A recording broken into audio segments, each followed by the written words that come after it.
மத்திய அரசு வெள்ள நிவாரணத் தொகையாக ₹1 கூட வழங்கவில்லை என்று முன்னாள் அமைச்சர் RB உதயகுமார் குற்றம் சாட்டியுள்ளார்.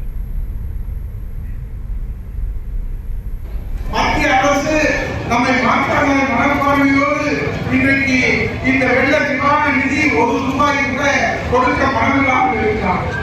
அதை பெற்றுத்தர வேண்டிய பொறுப்பில் இருக்கிற மாநில அரசு இங்கே தூங்கிக் கொண்டிருக்கிறது. உரிய அழுத்தம் கொடுக்க அவர்களுக்கு எந்த வழியும் தெரியவில்லை. தெரிந்தும் அவர்கள் கண்மூடி தூங்கிக் கொண்டிருக்கிறார். அதை கொடுக்க மனமில்லாத அந்த மத்திய அரசு நமக்கு தேவையில்லை.